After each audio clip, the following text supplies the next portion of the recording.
अस्सलाम वालेकुम, मैं मोहम्मद आरिफ तुसां पे यूट्यूब चैनल वेला सरैकी ठीक वधे हो तकड़े तबीयत सेहत चंगी ने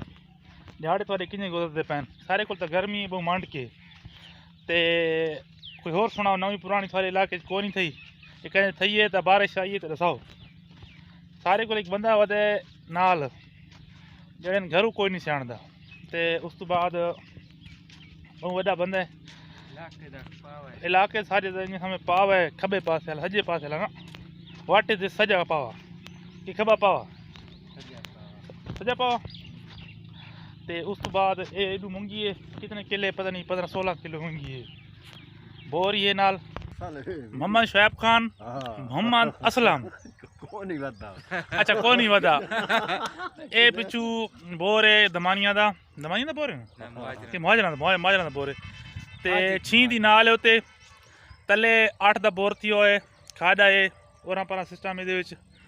ते सरैकी सारी जाटी सरैकी जबान है ना और तो सरैकी सारी जबान है कोने दे विच कल्चर ए पिछ मेरे शेर खड़ोती है जड़ी फोटो विच नहीं आंदा दे ते ये शुएब खान है ट्रैक्टर ड्राइवर ही है अगर कहने जरूरत होवे तो उस तो बाद वो करेंदे हाल शाली भाग गिंदे सिर्फ डा ने सांदी ते रूटा शूटा ही मार गिंदे ते सिर्फ भिरकावण दी डा ने सांदी एडू रोड है ट्रैक्टर वेंदा पिए ते इत्थे तकरीबन 15-16-17 किले मूंगी इन्हां दी नहीं पराई है हाँ पाव है ते एडू शेर मेरे खड़ोती है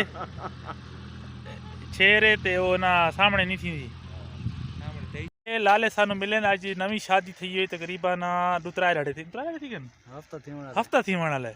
कमजोर था नसीदा पियो सी वैसे जी अच्छा ते सारा एक सवाल है भाई जिसम दो केड़ा हिस्सा है गलत सवाल कोनी सही सवाल है जेड़े ते कशे देओ तो खुला थी वेंदे बाहर कटो थोड़ा थी वेंदे हां केड़ा हिस्सा है केड़ा हिस्सा हां दसाऊं किने वीडियो थोड़ी सी उसने हतारा मार दे हां दसो यार ये केड़ी जगह हां चमड़ा है नहीं सवाल गलत कोनी यार हरामी दे सवाल ठीक होना सवाल गलत कोनी सवाल ठीक है बंदे दा ज़हन अगला ज़हन चेक करना सा